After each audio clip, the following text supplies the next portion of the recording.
সূরা ফাতিহায় প্রত্যেক দিন প্রতি রাকাতে কি পড়ে? প্রতিদিন প্রতি রাকাতে এই কথাই আমরা বলি, ইয়্যাকা না'বুদু ওয়া ইয়্যাকা নাস্তাঈন। পড়েন সবাই আমার সাথে, ইয়্যাকা না'বুদু ওয়া ইয়্যাকা নাস্তাঈন। হে আল্লাহ, আমি একমাত্র তোমারই কাছে সাহায্য কামনা করি, আমি তোমার ইবাদত করি, তোমারই গোলামি করি, তোমারই কাছে সাহায্য যাচিয়া করি, আর কারো কাছে সাহায্য চাই না, আর কারো গোলামি করি না। মানুষের অবস্থা তো সবসময় একরকম থাকে না, অর্থনৈতিক বিপর্যয় হইতে পারে, টাকা পয়সা নাও থাকতে পারে, অশান্তি থাকতে পারে। আল্লাহ পাক তার নবীকে কি বলেছেন দেখেন, ফাইদা ফারাগতা ফানসাব ওয়া ইলা রাব্বিকা ফারগাব। আল্লাহ পাক বলেন, যখন তুমি খালি হাত হয়ে যাবে, দাঁড়িয়ে যাবে, আর আল্লাহ পাকের কাছে মিনতি জানাবে। সুবহানাল্লাহ। খালি হাত হয়ে গেছে, দাঁড়ায় যাও, আল্লাহর কাছে মিনতি করো, আল্লাহর কাছে চাও। বুখারী শরীফে এসেছে, স্যান্ডেলের ফিতা কাছে যদি ছেড়ে, তাহলে আল্লাহর কাছে চাও। কার কাছে চাইবেন? আল্লাহর কাছে চান। আমাদেরকে এই দৃষ্টান্ত নবীরা দেখায় দিয়েছেন, পয়গম্বরেরা আল্লাহর কাছে চেয়ে আমাদের দেখাইছে। হযরতে ইব্রাহিম আলাইহিস সালামকে আগুনের ভিতরে যখন ফেলাবার ব্যবস্থা হয়েছে, তাকে যখন আগুনে ফেলা হচ্ছে, হযরত জিবরাইল বলেন, ইব্রাহিম আমার কাছে সাহায্য চাও, আগুন থেকে বাঁচায় দেব। হযরত ইব্রাহিম ভয় পেয়ে সাহায্য চাইছিলেন। এগুলো শোনার পরেও আমাদের ঈমান মজবুত হয় না। হযরত ইব্রাহিম বললেন, জিবরাইল গো, তোমার কাছে সাহায্য আমি কেন চাইবো? আমি তো এমন কোন অন্ধ খোদার ইবাদত করি না যিনি তার গোলামের দুঃখ না দেখেন। আমি আগুনে পড়ে গেলে আমার আল্লাহ রাব্বুল আলামিন যদি খুশি হন, তাহলে আমার আল্লাহকে খুশি করার জন্য 1000 বার পড়তে রাজি আছি। সাহায্য তো আল্লাহর কাছেই চাইতে হবে। আল্লাহর ইচ্ছা নাই ইব্রাহিম আগুনে পড়ুক, এটা কি আল্লাহর ইচ্ছা ছিল? ইব্রাহিম আলাইহিস সালামও পরিণতি জানেন না, তিনি কি পড়বেন, পুড়বেন না বাঁচবেন জানা ছিল না। পরীক্ষায় তিনি পাশ করলেন। আগুনের ভিতরে যখন ইব্রাহিম আলাইহিস সালাম পড়ে যাচ্ছেন, আল্লাহ রাব্বুল আলামিন আগুনের প্রতি হুকুম দিলেন, ইয়া নারু কুনি বারদাও ওয়া সালামান আলা ইব্রাহিম। আগুন, আমার ইব্রাহিমের জন্য শান্তিদায়ক ঠান্ডা হয়ে যা। বলেন, আর কি ক্ষমতা থাকবে আগুনের? আর জ্বালাবার ক্ষমতা থাকবে? জ্বালাইতে পারছে? পারে নাই। আল্লাহকে বিশ্বাস করুন এইভাবে করে। কোন মাজারে টাকা দিবেন না, পয়সা দিবেন না, আগরবাতি দিবেন না, চান্দা মান্দা দিবেন না। যা চাওয়ার, যা বলার সরাসরি বলবেন। কাকে? কারে বলবেন? আল্লাহ পাক পরিষ্কার করে কোরআনের মধ্যে সব দৃষ্টান্ত দেখাইছেন। হযরতে ইউনূস আলাইহিস সালামকে মাছে যখন গিলে ফেললো, বেরোবার কোনো পথ নাই, কোরআনে কারীম এই কথা দুনিয়াবাসীদের জন্য, মুমিনদের জন্য তুলে দিয়েছেন। ওয়াদান্নুন ইয যাহাবা মুগাদিবান ফাযান্না আন লান নাকদিরা আলাইহি فنادى في الظلمات أن لا إله إلا أنت سبحانك إني كنت من الظالمين। অন্ধকারের ভেতর থেকে ইউনূস আলাইহিস সালাম চিৎকার মারলেন, ফানাদা ফি যুলুমাত, পানির অন্ধকার, মাছের পেটের অন্ধকার, রাতের অন্ধকার, ত্রিবিধ অন্ধকারের মধ্য দিয়ে ইউনূস আলাইহিস সালাম ডাক দিলেন আল্লাহরে। আল্লাহ শোনে নাই। রব্বুল আলামিন বলেন, ফাস্তাজাবনা লাহু ওয়া নাজ্জাইনাহু মিনাল গাম্মি ওয়াকাযালিকা নুজিল মুমিনিন।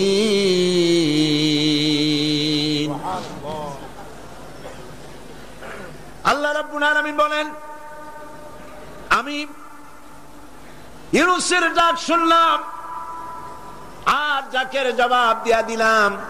মাছের পেটের ভিতরে যন্ত্রণা শুরু হয়ে গেল, ব্যথা শুরু হয়ে গেল। মাছ আর পানির মধ্যে থাকতে পারলো না। মাছ উপরে চলে এলো, কেনারায় চলে গেল। মাছ ববি করে ইউনূস আলাইহিস সালাম রে ফেলে দিল কিনারে। আল্লাহ পাক বলেন, শোনো দুনিয়ার মানুষেরা, শুধু ইউনূসকে নয়, ওয়াকাযালিকা নুজিল মুমিনিন। মুমিনেরা যখনই বিপদে পড়বে আমারে যদি ডাকে, আমি এইভাবে করে, ওয়াকাযালিকা এইভাবে করে আমি বিপদ থেকে বাঁচায় দেব। সুবহানাল্লাহ। সুতরাং আল্লাহ পাকের এই কোয়ালিটি বুঝতে পারলে এটাই হলো তাওহীদ। তাওহীদ সম্পূর্ণরূপে বুঝতে হবে, তাওহীদে প্রতিষ্ঠিত হতে হবে, শিরক থেকে বাঁচতে হবে, শিরক সম্পূর্ণরূপে বর্জন করতে হবে। এখন শিরকটা কি? শিরক হলো অংশ। এটা শরীক দিয়ে বললে বুঝতে ভালো, শরীক। আর এই শিরক হচ্ছে মিথ্যা, জুলম, বড় গুনাহ। যারাই আল্লাহর সাথে শরীক করে তারা বড় রকমের গুনাহ করে। আমি এই দৃষ্টান্তটা বুঝাবার জন্য এরকম দৃষ্টান্ত দেই। শরীকদারি ব্যবসার সাথে, শিরক পার্টনার, শরীক। আল্লাহ পাকের কোন পার্টনারের দরকার আছে? আর যারা জবাব দিলেন না, আল্লাহ পাকের পার্টনারের কোন প্রয়োজন আছে? পার্টনারের প্রয়োজন হয় কেন? ধরেন ব্যবসা করবে কেউ, তো ব্যবসা করতে গেলে, পার্টনারশিপ বিজনেস করতে গেলে অভাবের কারণেই পার্টনার খোঁজে। পুঁজি আছে যা, সেই টাকা দিয়ে ব্যবসা চলবে না, একজন পার্টনার লাগবে পুঁজিওয়ালা। পুঁজির অভাবে মানুষ পার্টনার খোঁজে। আবার পুঁজি আছে কিন্তু বুদ্ধি নাই, লাইসেন্স নাই। বুদ্ধিওয়ালা লাইসেন্সওয়ালা একটা লোক পার্টনার হিসাবে নিতে চেষ্টা করে পার্টনারশিপ বিজনেসে। 3 নম্বরে পুঁজিও আছে, বুদ্ধিও আছে, লাইসেন্সও আছে, কিন্তু বয়সটা এমন যে এই বয়সে ব্যবসা করার মতো বয়স নাই, স্বাস্থ্যটা খারাপ। এই 3টা কারণে মানুষেরা পার্টনারশিপ বিজনেস করে। এখন আল্লাহর সাথে শরীক করলে আল্লাহ সহ্য করেন না, কারণ হলো আল্লাহর তো এই 3 অভাবের কোনো অভাব নাই। বুঝে আসে নাই মনে হয়? আল্লাহর পুঁজির অভাব আছে? আচ্ছা, আল্লাহর পুঁজি আছে কিনা তা আল্লাহর কাছেই জিজ্ঞেস করি। কেউ যদি আল্লাহকে প্রশ্ন করে তোমার পুঁজি আছে কি নাই, এই প্রশ্ন করার আগে রব্বুল আলামিন কোরআনে কারীমের মধ্যে জবাব দিয়ে রেখেছেন, ওয়াল্লাহু গানিয়্যুন ওয়া আনতুমুল ফুকারা। আল্লাহ হচ্ছেন অভাব মুক্ত, সবকিছুর মালিক তিনি গানি। আর তোমরা যারা পার্টনার খোঁজো, তোমরা হলো ফকিরের গোষ্ঠী, মিসকিনের গোষ্ঠী, জুমরাতুল মাসাকিন। আর আমার পুঁজির অবস্থা শোনো, আল্লাহ পাক বলছেন, মা ইনদাকুম ইয়ানফাদু ওয়া মা ইনদাল্লাহি বাক। তোমাদের পুঁজি ফুরায় যায়। গত বছর যা ছিল আস্থা নাই, 50 মণ ধান দিয়েছিলাম, খাইয়া খুইয়া সর্বনাশ করছো। ধান নাই, চাউল নাই, যা দেই সব খাইয়া শেষ করো। তোমাদের পুঁজি ফুরায় যায়। ওমা ইনদাল্লাহি বাক। আর আল্লাহর পাত্র থেকে, ভাণ্ড থেকে যত দেওয়া হয় ফুরায় না, ভরা থাকে। আল্লাহর কোনো পুঁজির অভাব নাই। শুধু তাই নয়, লাহু মাকালিদুস সামাওয়াতি ওয়াল আরদ। আকাশ আর জমিনের সব চাবিকাঠি হচ্ছে আল্লাহর কাছে। সম্পদের চাবি আল্লাহর কাছে। লিল্লাহি মা ফিস সামাওয়াতি ওয়া মা ফিল আরদ। আসমান এবং জমিনের সার্বভৌমত্বের একচ্ছত্র মালিক হচ্ছেন কে? আল্লাহ পাক। এই হলো পুঁজি। তাহলে আল্লাহর পুঁজির অভাব নাই। আর পুঁজির অভাব যখন নাই তখন পার্টনারেরও কোনো প্রয়োজন নাই। এরপরে 2 নম্বরে মানুষ পার্টনার খোঁজে, জ্ঞান বুদ্ধির অভাব ঘটতে পারে। ব্যবসা করার মতো জ্ঞান নাই, বুদ্ধি নাই, লাইসেন্স নাই। আল্লাহর কি এরকমের অবস্থা? মহান আল্লাহ রাব্বুল আলামিন বলেন, ওয়াল্লাহু ইয়ালামু ওয়া আনতুম লা তা'লামুন। আল্লাহ সব জানেন, তোমরা জানো না কিছুই, তোমরা কিচ্ছু জানো না। ওয়ামা উতীতুম মিনাল ইলমি ইল্লা কালিলা। সামান্যতম জ্ঞান দিয়েছি তোমাদেরকে, আর সমস্ত জ্ঞানের উৎস কে? আল্লাহ। কোনো জ্ঞান নাই, সামান্যতম জ্ঞান। আর এই জ্ঞান দিয়ে ওনারা হন বুদ্ধিজীবী। বিরাট বিরাট বুদ্ধি, বুদ্ধি মাথায় এত গিজ গিজ করে, বুদ্ধির গরমে মাথায় চুল থাকে না, সবসময় মাথা গরম। কি বুদ্ধি? কইছে দেয়ার ইজ নো গড। সব বুঝছি বলে কি বুঝছো? কইছে দেয়ার ইজ নো গড, স্রষ্টা নাই, আল্লাহ বলতে কেউ নাই। নাউযুবিল্লাহি মিন যালিক। এরকম শয়তান একটা মরছে, ঢাকা বিশ্ববিদ্যালয় ছিল। মরার পর সেই সময়ের প্রধানমন্ত্রী তিনি বললেন, বাংলাদেশের নাকি এই লোক মরায় খুব ক্ষতি হয়েছে। আমি বলেছি ক্ষতি কিছু হয় নাই, বরং ভালো হয়েছে, শয়তান একটা কমছে। এ মরার আগে বলেছে, আমারে কাফন দিবা না, দাফন দিবা না, গোসল করাবা না। কি করবা? তো বলে মরার পর আমারে নিয়ে মেডিকেল কলেজে দিবা, ছাত্ররা আমারে দিয়ে অপারেশন শিখবে, যাতে যাতে মানুষের অপারেশন করে উঠে রুগীরে ভালো বানাইতে পারে। মরার পর তার কথা মতো যখন মেডিকেল কলেজের দিকে লাশ নিয়ে যাওয়া হচ্ছিল, ছেলেরা বলছে, লা হাওলা ওয়ালা কুওয়াতা ইল্লা বিল্লাহ, আমরা মাপ চাই। সারা জীবন আল্লাহরে অস্বীকার করছে। ওই লোকটারে দিয়া কাটা ছেঁড়া শিখা যদি কোন লোকের অপারেশন করি, যাও রুগী বাঁচবে, তাও বাঁচবে না, মরবে। ফিরাও শয়তান। বাডমের মারিচুরিতে ডিপ ফ্রিজের মধ্যে এ শয়তানের লাশ এখনো আছে। লাশের অবস্থা এমন হয়েছে, যদি রাস্তা ভালাইও দেয়, কবর তো হবে না, কপালে নাই, কবর হবে না, দাফন হবে না। আল্লাহর সাথে নাফরমানি করলে কি সাজা হয় আল্লাহ দেখান। আল্লাহরে যদি মানত, গোসলটা হইতো, কাফনটা হইতো, জানাজাটা হইতো, মানুষের দোয়া করতো। কপালে নাই, কপাল পোড়া, আল্লাহরে অস্বীকার করছে বুদ্ধির ঠেলায়। লাশের অবস্থা এমন হয়েছে, এখন যদি রাস্তায় ভালাইয়া দেয়, কুত্তাও খাবে না। কারণ আমাদের দেশের কুত্তা এত অভদ্র না যে এত পচা লাশ খাবে। প্রিয় ভাই, সব আল্লাহ পাক সব জানেন, তোমরা কিচ্ছু জানো না। হ্যাঁ, তোমরা জানবা যদি কোরআনের কাছে আসতে পারো। আসল বুদ্ধি, আসল জ্ঞান কোরআনের ভিতরেই। সুবহানাল্লাহি ওয়া বিহামদিহি। এরপরে তাহলে দেখা গেল 2 নম্বর পুঁজিও আল্লাহর আছে। আছে কিনা? পার্টনার দরকার আছে? পার্টনারের দরকার নেই। 3 নম্বরে শক্তির অভাব, সেজন্য পার্টনার খোঁজে। আল্লাহর শক্তির খুব অভাব নাকি? শক্তি টের পাইছেন কিনা? টের পাইছেন কিনা? বুঝে নিয়েন কি কইতে চাই। আল্লাহ রাব্বুল আলামিনের শক্তি কত প্রচন্ড। আমেরিকার বর্তমান শক্তি দেখেই বুঝতে চেষ্টা করেন না। উপর থেকে ভাষা ভাষা কোন জ্ঞান নিয়ে হঠাৎ করে কোনো সিদ্ধান্ত নিতে যাবেন না। আমেরিকা এখন যেটা করতেছে, মনে করেন না যে আল্লাহ তারে সব ক্ষমতা দিয়েছে, দুনিয়ার মোড়লগিরি করবে, বাতব্বারি করবে।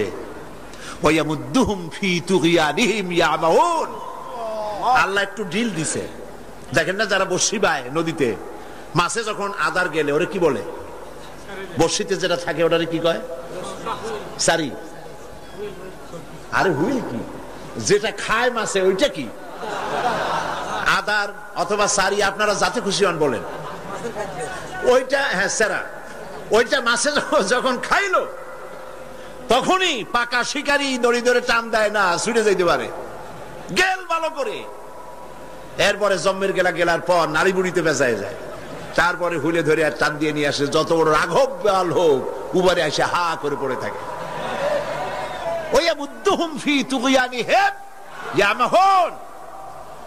আল্লাহ পাক ঢিল দিয়ে দিছেন, হাত লম্বা করে দিছে, আফগান মারতেছে আমেরিকা বসে, হাত এত লম্বা, আফগান মারতেছে, কাশ্মীর মারতেছে, প্যালেস্টাইন মারতেছে, সোমালিয়া মারতেছে, আল্লাহ পাক ঢিল দিয়ে দিয়েছে। এরপরে যখন আল্লাহ ধরবে, রাশিয়া এরকম শেষ ছিল না, জনমের সেটা শেষ ছিল কিনা? আল্লাহ টাইট করছে, করছে কিনা? সুবহানাল্লাহ। বিনা যুদ্ধে চিৎপটাং, কোন যুদ্ধ লাগে নাই। কেমনে কেমনে মরা লাশের গাও দিয়া গোস্ত যেমন খুশা খুশা পড়ে, সোভিয়েত ইউনিয়ন খুশা খুশা পয়সা শেষ, আছে অস্তিত্ব। আল্লাহ পাক যখন ধরবেন, ইন্না বাতশা রাব্বিকা লাশাদীদ, আল্লাহ পাক যখন ধরবেন তার পাকড় থেকে বাঁচাইতে পারে এমন ক্ষমতা আকাশেও কারো নাই, জমিনেও কারো নাই। সেই জন্য ক্ষমতার পুরাটা মালিক হচ্ছেন কে? এই কারণেই এই দুর্বলতার, এই ত্রিবিধ দুর্বলতার কারণে মানুষের পার্টনারশিপ বিজনেস করতে হয়, পার্টনার অংশীদার খুঁজতে হয়। আল্লাহর কোন পার্টনারের কোনো প্রয়োজন নাই, আল্লাহর কোন পার্টনার প্রয়োজন নেই, দরকার নেই। শিরক, সর্বাবস্থায় শিরক থেকে বাঁচতে হবে। মানুষ, আমাদের দেশের মানুষেরা না বুঝে সবের নিয়তি শিরক করে বসে, নাউজুবিল্লাহ বলে, সবের নিয়তে শিরক করে। হযরতে বড় পীর আব্দুল কাদের জিলানী রাহমাতুল্লাহ আলাইহির নামে কত দুরূদ বানাইছে। ইয়া আব্দুল কাদের জিলানী শাইয়ান লিল্লাহ, নাউজুবিল্লাহ বলবেন না? নাউজুবিল্লাহ বলবেন না? হযরত বড় পীর আব্দুল কাদের জিলানী রাহমাতুল্লাহ আলাইহি নিঃসন্দেহে আল্লাহর মাহবুব বান্দা, বড় ওলি, পীরে কামেল, মাহবুবে সুবহানী আমরা তাকে বলি। কিন্তু ইয়া আব্দুল কাদের জিলানী শাইয়ান লিল্লাহ, হে আব্দুল কাদের জিলানী আপনি আমাদেরকে কিছু দেন, সাহায্য করেন। নাউযুবিল্লাহি মিন যালিক। যারা এই যত দুরূদ পড়ে তারা জাহিল, জাহিল, জাহিল। এই ধরনের দরুদ যারা শিক্ষা দেয় তারাও জাহিল। যারা ইন্তেকাল করেছেন, মরে গিয়েছেন, তাদের কাছে কিছুই চাওয়া যাবে না, চাইতে হবে কেবলমাত্র কার কাছে? কার কাছে? এই জন্য আল্লাহ রাব্বুল আলামিন কোরআনে কারীমের মধ্যে বলেছেন, লা তুশরিক বিল্লাহ ইন্নাশ শিরকা লাযুলমুন আযীম।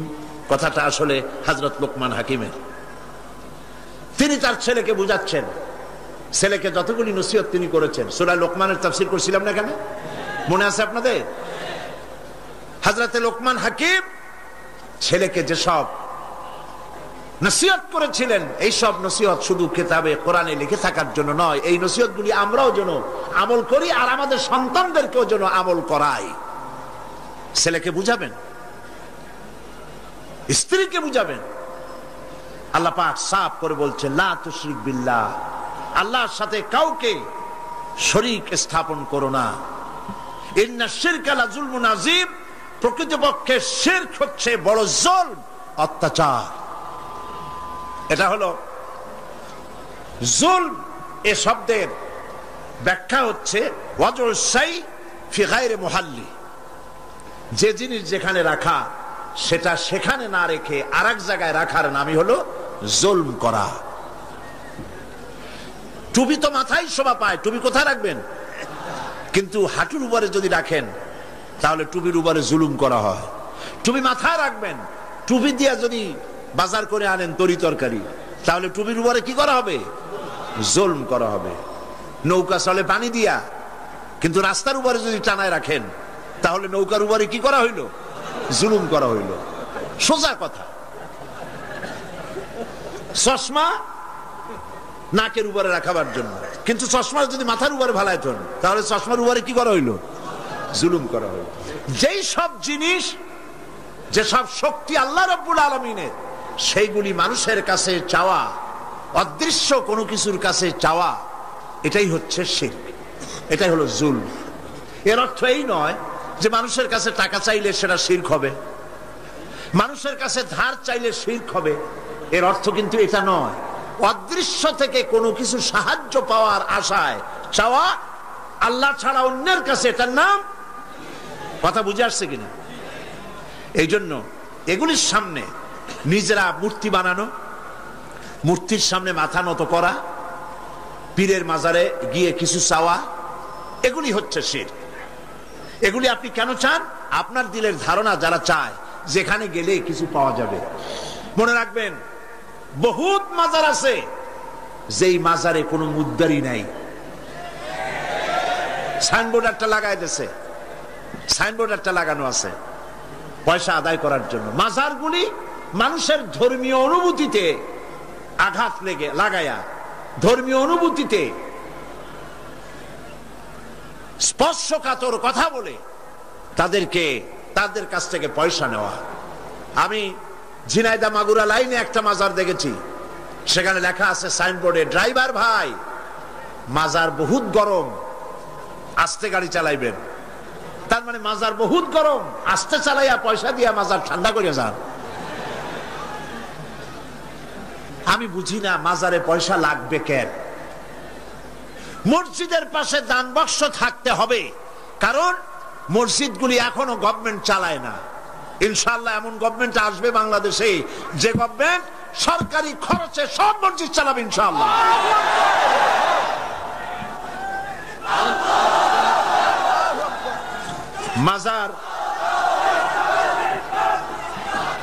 মাজারে চান্দার বাক্স কেন? মাজারে পয়সা দেব কেন? এই প্রশ্ন বুদ্ধিমানদের মাথায় আসা উচিত। কেন দেব? যিনি ইন্তেকাল করেছেন ওনার কি এখন টাকার প্রয়োজন? বলেন আপনারা। শীতবস্ত্র উনি কিনবেন, কোনো কিছু খাবেন? আপনারা কেন বিশ্বাস করেন না? উনি যদি সত্যি আল্লাহর ওলি হন, তা আল্লাহ পাক কোরআনে বলে দিয়েছেন এদের রিস্কের ব্যবস্থা আল্লাহর কাছে, উনি আল্লাহর কাস্টোডিওতে আছেন। আপনারা কেন পেরেশান হয়ে পয়সা দেন? ওগুলো দিয়ে উনি কি খাবেন? এই পয়সাগুলি দিয়ে উনি কি কিনবেন? এই পয়সাগুলি মাজারের মুতাল্লি যারা আছে, কমিটিতে যারা আছে, অধিকাংশ পয়সাগুলি দিয়ে তারা ট্রান্সপোর্ট বিজনেস করে, এক্সপোর্ট ইম্পোর্ট বিজনেস করে, কোটি কোটি টাকার মালিক হয়েছে আপনাদের পয়সা দিয়া, আর আপনি শিরক করেছেন ওখানে পয়সা দিয়ে। তবে কোন মাজারকে কেন্দ্র করে যদি কোনো মসজিদ, কোন এতিমখানা, কোন মাদ্রাসা যদি তৈরি হয়, মাদ্রাসায় দিবেন, এতিমখানায় দিবেন, মসজিদে দিবেন, অবশ্যই মাজারে এক পয়সাও দিবেন না। কে বলেছে আপনাকে মাজারে গম্বুজ উঠাইতে? কেন উঠাইছেন? কেন উঠাইছেন? কি জবাব দেবেন? মাজারে গম্বুজ কেন দিয়েছেন? কি জবাব দিবেন? কে বলেছে গম্বুজ তুলতে?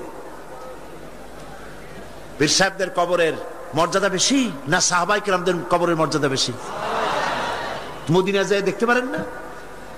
সাইয়্যিদুশ শুহাদা হযরত হামজা রাদিয়াল্লাহু তাআলা আনহু, দুনিয়ার সব ওয়ালি আলেম ওলামা যদি এক জায়গায় হয়, হযরত হামজার একখানা হাতের সমান হবে? হবে? সেই মাজারে তো কোনো গম্বুজ নাই। হযরতে ইবনে মাসউদ রাদিয়াল্লাহু তাআলা আনহু, হযরত ইবনে আব্বাস রাদিয়াল্লাহু তাআলা আনহু, হযরত আবু সাঈদ খুদরি রাদিয়াল্লাহু তাআলা আনহু, হযরত উসমান রাদিয়াল্লাহু তাআলা আনহু, অন্তত 10,000 সাহাবীর মাজার তো জান্নাতুল বাকিতে রয়েছে। একটা গম্বুজ নাই, একটা চাদর নাই, একটা আগরবাতি নাই, একটা মোমবাতি নাই। আপনারা কেন এসব করেন? কে কি বললো আপনারা কেন শুনবেন? জেহেন সাফ করে নেবেন। কোরআনে জানাই, হাদিসে জানাই, মানি না, মানব না। ঠিক কিনা বলেন? কোরআনে জানাই, হাদিসে জানাই, এই কথা বলার জন্য যদি হিন্দুস্তান থেকে কোনো পীর আসে, মানবো তার কথা? যদি পাকিস্তান থেকে কোনো পীর আসে, মানবো? যদি চীন থেকে, সৌদি আরব থেকে কোনো বুজুর্গ আসে, মানবো? সাফ কথা।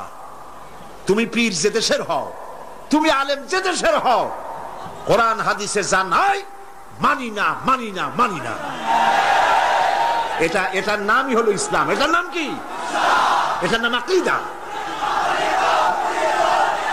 এই আকীদা সাফ করতে হবে। মুসলমানদের এই আকীদা সাফ হতে হবে। এই আকীদা যদি সাফ হয়, তাহলেই আমরা বাঁচতে পারবো। কথা বুঝতে পেরেছেন? কথা বুঝে আসছে? বলছিলাম বহুত মাজার আছে, মুদ্দার নাই। বহুত মাজার এমন আছে, মুদ্দার নাই। এক কিতাবে আসছে এরকম, একজন পীর সাহেব, তার বাড়িতে এক মাজার এবং বাড়িতে ওরস হয়। তার মুরিদও বাড়িতে একটা মাজার হয়েছে এবং সে ওরস করে। অন্যান্য মুরিদরা এসে পীর সাহেবরে বললো যে আপনার এই মাজারে আপনার বাড়িতে আর কি লোক হয়, আর এই মাজারে আর কত লোক আসে? আপনার মুরিদের বাড়ি যায় দেখেন, ওরসে কত লোক আর কি পরিমাণ মানুষ পয়সা করি সেখানে দেয়, ওই মাজার গরম বেশি। পীর সাহেব চিন্তা করলো ওই লোকটা তো আমার কাছে মুরিদ হয়েছে, ও মাজার পাইল কই? ওই মুরিদে রাতের বেলা যাইকে নিয়ে কয়, বেটা সত্যি কথা বল, মাজার পাইছো কই? কয় হুজুর মাজার টাজার কি, আপনার কাছে মুরিদ হইলাম, আপনি একটা গাধা দিলেন আমারে, ওই গাধাটা নিয়ে ব্যবসা বাণিজ্য করে কিছু পয়সা পাতি হয়েছিল, হঠাৎ করে গাধাটা মরে গেল, এখন আমি যাই কই? বহুত মুসিবতে পড়ে গেছি। শেষ পর্যন্ত ওই গাধা পাশে নিয়া বহুত চিন্তা করিয়া গাধারে কবর দিয়া, আপনি দিছেন সেই জন্য কবর দিয়া পাশে বসে কাঁদতেছিলাম চোখ বুঝা। হাটবার দিন ছিল, বাজারে যাওয়ার রাস্তা, চোখ বুঝে কাঁদতেছিলাম। সন্ধ্যার সময় চোখ খুলে দেখি আশেপাশে পান, সুপারি, মাছ, তরকারি, টাকা পয়সা। তার মানে লোকেরা যাচ্ছে, মাজার দেখে মনে করছে নতুন কোনো পীরের মাজার বোধ হয়, তো যে যার কাছে যা ছিল একটু একটু করে দিয়ে গেছে, অনেক হয়েছে। তারপরে এসে ভিড় জমলো। এরপরে কি করব, বহুত চিন্তা ভাবনা করে একটা সাইনবোর্ড লাগাই দিলাম, হযরত গেদা শাহ রহমতুল্লাহ আলাইহির মাজার। পীর সাহেব বললেন খারাপ হয় নাই, আমি যে তোমারে গাধাটা দিছিলাম ওইটার মায়ের কবর হলো আমার বাড়িতে। নাউজুবিল্লাহ বলে। এই জন্য হক্কানি পীরের মাজার যেগুলি, সেগুলি তো জিয়ারত করা যাবে অবশ্যই। হক্কানি পীরের মাজার যেগুলি আছে জানা মতে, যেমন শাহজালাল রহমতুল্লাহ আলাই, খান জাহান আলী রহমতুল্লাহ আলাই, শামানাত রহমতুল্লাহ আলাই, শামাকদুম রহমতুল্লাহ আলাই, বড় বড় আল্লাহর ওলিদের মাজার আছে, আছে না? জিয়ারতের উদ্দেশ্য নয়, ওইখানে আপনি গিয়েছেন, মাজার সামনে পড়েছে, আপনি দোয়া করেন। জিয়ারতের উদ্দেশ্য নিয়ে মসজিদে হারাম, মসজিদুর রাসূল, মসজিদে আকসা, এই তিন জায়গা ছাড়া জিয়ারতের নিয়ত নিয়ে কোন মাজারে যাওয়া যাবে না, যাবে না, রাসূলুল্লাহ নিষেধ করেছেন।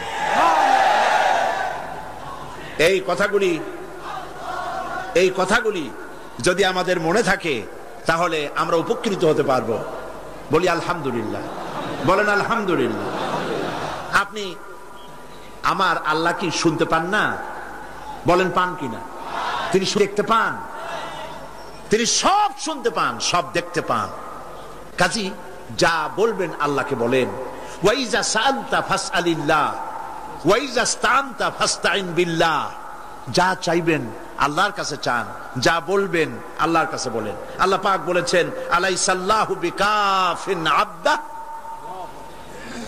আলাইসাল্লাহু বিকাফিন আবদা। আমি কি আমার বান্দার জন্য যথেষ্ট নই? আল্লাহ প্রশ্ন করছেন, আমি কি আমার বান্দার জন্য যথেষ্ট নই? আপনারা বলেন অবশ্যই যথেষ্ট, বলেন সবাই অবশ্যই যথেষ্ট। সুতরাং আল্লাহ পাক হচ্ছেন সর্বময় ক্ষমতার মালিক। আপনার আমার যা প্রয়োজন সব আল্লাহকে বলবো, রাজি আছি? এটাই হচ্ছে তাওহীদ এবং শিরক বর্জন। সর্বাবস্থায় শিরককে বর্জন করতে হবে। হযরতে মুআজ রাদিয়াল্লাহু তাআলা আনহু তিনি হাদিস বর্ণনা করেছেন, নবী করিম সাল্লাল্লাহু আলাইহি সাল্লাম বলেছেন ইয়া মুআজ, তিনবার ডাকলেন। হযরত মুআজ বললেন লাব্বাইক ওয়া সাদাইক। হুজুর বললেন মুআজ তুমি কি জানো বান্দার উপরে আল্লাহর হক কি, আবার আল্লাহর উপরে বান্দার হক কি? হযরতে মুআজ রাদিয়াল্লাহু তাআলা আনহু বলেন আমি জানি না, আল্লাহর নবী ভালো জানেন। নবী করিম সাল্লাল্লাহু আলাইহি সাল্লাম বললেন মুআজ শোনো, বান্দার উপরে আল্লাহর হক হচ্ছে এই,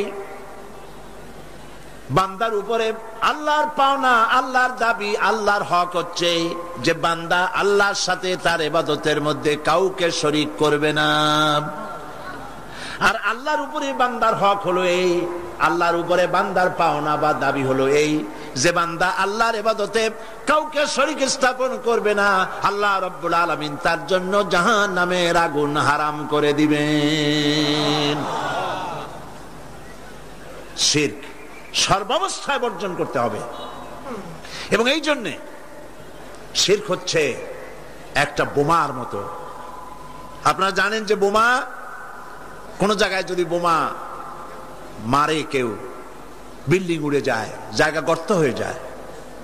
একটা বিল্ডিং বানাতে খরচ হলো 50 লক্ষ টাকা, 1 কোটি টাকা বা 5 কোটি টাকা খরচ হয়েছে একটা বিল্ডিং করতে। এটা উড়ায় দেওয়ার জন্য মাত্র কয়েক কেজি ওজনের একটা বোমা যথেষ্ট। এই বোমার দাম কি আমি জানি না।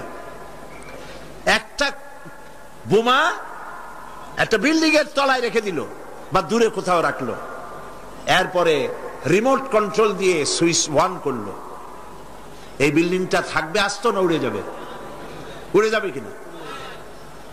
50 কোটি টাকা খরচ করা বিল্ডিংটি সামান্য কয়েক হাজার টাকা দামের একটা বোমা বিস্ফোরণের সঙ্গে সঙ্গে বিল্ডিংটা যেভাবে হাওয়ায় মিলিয়ে যায়, অনুরূপ ভাবে কিয়ামতের দিন শিরক মিশ্রিত আমলনামা নিয়ে যে সব বান্দা আল্লাহর দরবারে হাজির হবে, ওদের ব্যাপারে রব্বুল আলামিন বলেন, ওয়াকাদিমনা ইলা মা আমিলু মিন আমালিন ফাজআলনাহু হাবাআম মানসুরা। ওয়াকাদিমনা ইলা মা আমিলু মিন আমালিন, আমি বান্দার আমলনামার দিকে আমি যখন মনোযোগী হব, আমি যখন বান্দার আমলনামা দেখব, আর ওই আমলনামার ভেতরে যদি শিরক মিশ্রিত দেখতে পাই, ফাজআলনাহু হাবাআম মানসুরা, আমলনামাকে ধুলি কণার সঙ্গে উড়াইয়া দেব। নামাজ, রোজা, হজ, যাকাত, দাড়ি, টুপি কোনটা কাজে লাগবে না, সব বালু কণার সাথে আল্লাহ উড়িয়ে দিবেন। কোনো দাম নাই আমলের। প্রিয় ভাই সব, প্রিয় বন্ধুগণ, আমার ভাইয়েরা, আমার মা বোনেরা, কোন অবস্থাতেই শিরক করবেন না। শিরক থেকে মুক্ত থাকুন। ছেলে হয় না, মেয়ে হয় না, মাজারে যাওয়ার কোনো প্রয়োজন নাই। ব্যবসায় উন্নতি হয় না, মাজারে যাওয়ার কোনো প্রয়োজন নাই। মসজিদে যান, কাজায় হাজার 2 রাকাত নামাজ পড়েন, সেজদা করে রব্বুল আলামিনকে বলেন, নামাজ আদায় করে চোখের পানি ফেলে আল্লাহকে বলেন। আল্লাহ পাকের নবী বলেছেন, বান্দার 2টা জিনিস আল্লাহর কাছে খুবই প্রিয়, 2টা ফোঁটা। একটি ফোঁটা হলো জিহাদের ময়দানে যে রক্ত ফোঁটা পড়ে, আর আল্লাহর ভয়তে চোখের যে পানি ফোঁটা পড়ে, এই 2টি ফোঁটা আল্লাহর কাছে বহুত প্রিয়। নবীজি আরো বলেছেন, বান্দা যখন কান্দে গুনাহ মাফির জন্য, অভাব অভিযোগের জন্য বান্দা যখন কান্দে, তার চোখের পানি নাকের অগ্রম, নাকের আধা আধি আসতে পারে না, তার মধ্যে রব্বুল আলামিন তাকে ক্ষমা করে দেন। আমরা যেন আল্লাহর কাছে চাইতে শিখি, বলেন আমিন। আল্লাহ রব্বুল আলামিনের কাছে আমাদের যা প্রয়োজন, গায়ব থেকে সাহায্য পাওয়ার জন্য যা প্রয়োজন, কাকে বলবো?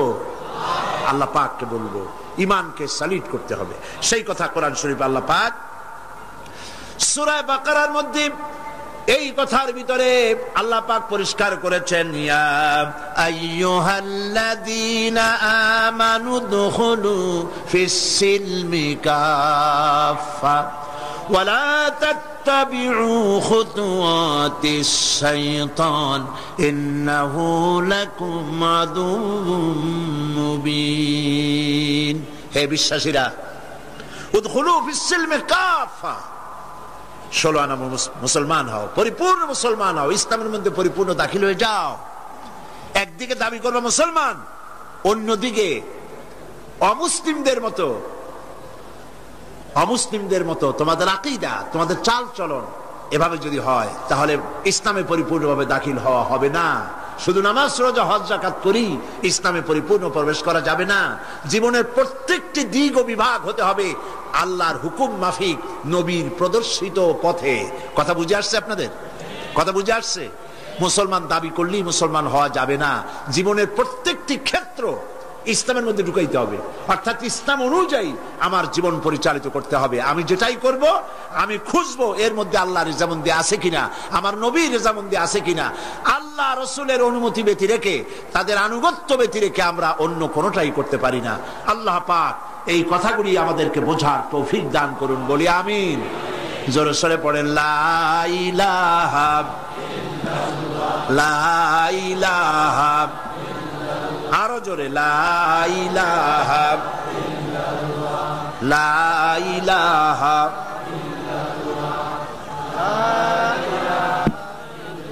লা ইলাহা ইল্লাল্লাহু মুহাম্মাদুর রাসূলুল্লাহ। আমরা এখন মোনাজাত করব, এখন মোনাজাত করব। মোনাজাত আদ-দুআ ও মুখুল ইবাদা, দোয়া হচ্ছে ইবাদতের মগজ। আল্লাহর কাছে আমরা আমাদের আরতি জানাবো, মোনাজাত করব, সেই দোয়ায় আমরা শামিল হব আর বা জামাতে শান নামাজ পড়বো। এত বড় জামাত এখন কি চট্টগ্রামের কোন মসজিদে পাওয়া যাবে? আর এটা কি সম্ভব এত বড় জামাত হওয়া? আমরা জামাতে নামাজ আদায় করব, আল্লাহ যেন তৌফিক দেন, বলেন আমিন।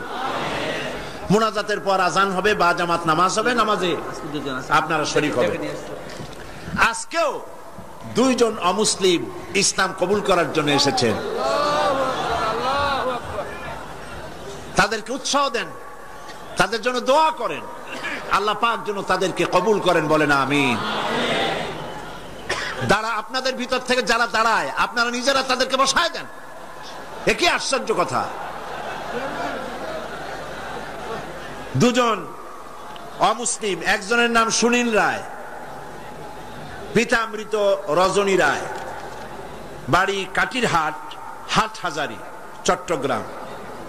আরেকজনের নাম অসীম বড়ুয়া, পিতা কল্যাণ মিত্র বড়ুয়া, গ্রাম হোয়ারাপাড়া,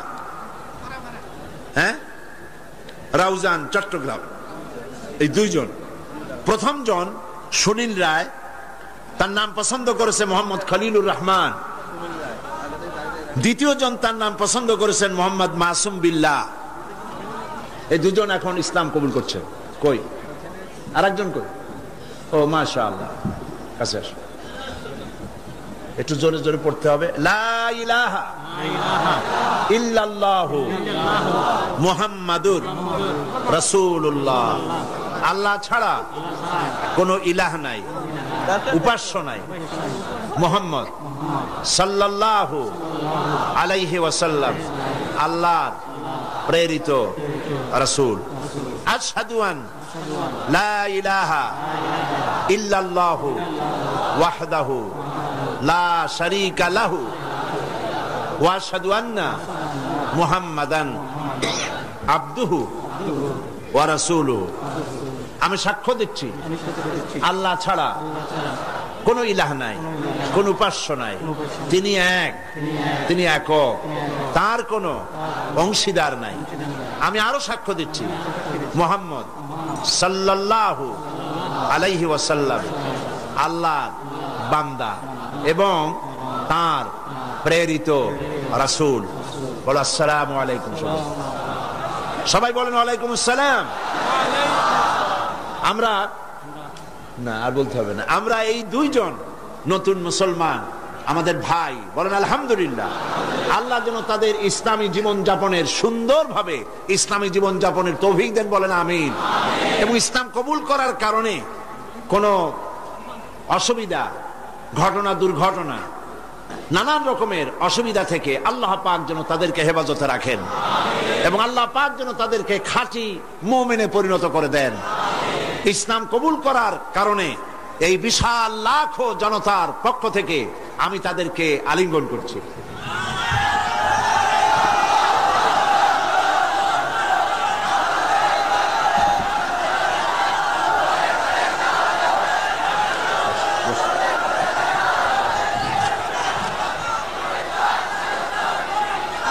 আজকে মুনাজাতের আগে মাত্র কয়েকটি কথা, তাহলে এই গতকালও আমি বলেছি, আজকেও বলছি, মুনাজাতের কথা বলার সময় কিছু লোক চলে যেতে চেষ্টা করেন, এটা ঠিক না। মুনাজাত করেই যাবেন, এটি মনে রাখবেন আপনারা মেহেরবানি করে। মনে থাকবে তো? তারপরে কথা হচ্ছে, গতকালও বলেছি, প্রত্যেক দিন আপনারা পকেটে করে টাকা নিয়ে আসবেন। তাফসিরের মাহফিল জীবনের শ্রেষ্ঠ সম্পদ মনে করবেন এবং একটা বাজেট রাখবেন তাফসিরের মাহফিলের জন্য। আমি গতকাল বলেছি হযরত মাওলানা শামসুদ্দিন সাহেব খুব পেরেশানিতে আছেন তার সমস্ত লোকজন নিয়ে, যেহেতু অন্তত 20 না 25 লক্ষ টাকা, কত 22,60,000 টাকা, প্রায় ধরুন 23 লক্ষ টাকা তাদের বাজেট। তো এই টাকা, আমার বিশ্বাস, আমার অন্তরের অন্তঃস্থল থেকে বিশ্বাস, এই টাকা যা বাজেট আছে তার থেকে বেশি হবে ইনশাআল্লাহ। আল্লাহ দিবে, বলেন আমিন।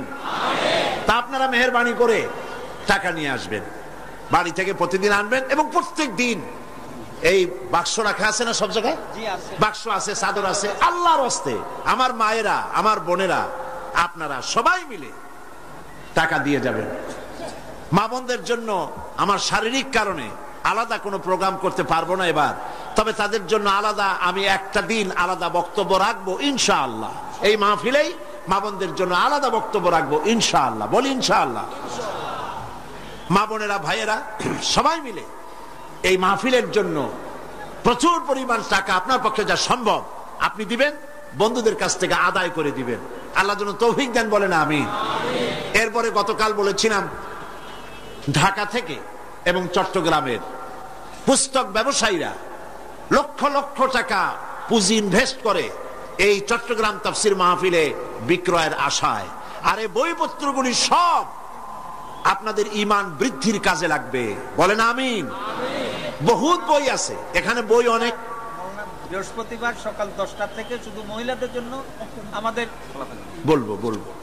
তো এই বইয়ের, ইসলামী বই মানুষকে ঠকায় না। নাস্তিকদের লেখা বই পড়লে ঈমান নষ্ট হয়, কিন্তু আলেমদের লেখা, ওলামাদের লেখা বই পড়লে ঈমান বৃদ্ধি পায়, বলেন আলহামদুলিল্লাহ। কারণ তারা কোরআন হাদিস দিয়েই বই লেখেন, কোরআন হাদিসের বই দিয়ে স্টলগুলি ভরা। আমি গতকালও বলেছি এত বড় বই মেলা বাংলাদেশের কোথাও নাই, ইসলামী বইয়ের এত বড় মেলা বাংলাদেশে হয় না। আপনারা মেহেরবানি করে যাওয়ার সময় স্টলগুলিতে যাবেন এবং বইপত্র কিনবেন। ফাতিহাতুল কিতাব, সূরা ফাতিহা ছাড়া নামাজ হয় না। এই সূরায় এমন কি আছে যা না পড়লে নামাজ হবে না? সেই জন্য সূরা ফাতিহার তাফসীর আমি যেটা করেছিলাম এবং সম্পাদনা করেছি, লিখেছি, যারা সেবেছে তারা নাম রেখেছে তাফসীরে সাঈদী। সূরা ফাতিহার তাফসীর বাংলা ভাষায় সূরা ফাতিহার উপরে সর্ববৃহৎ কিতাব, 780 পৃষ্ঠার এই কিতাবখানা প্রত্যেক দোকানে পাওয়া যাবে।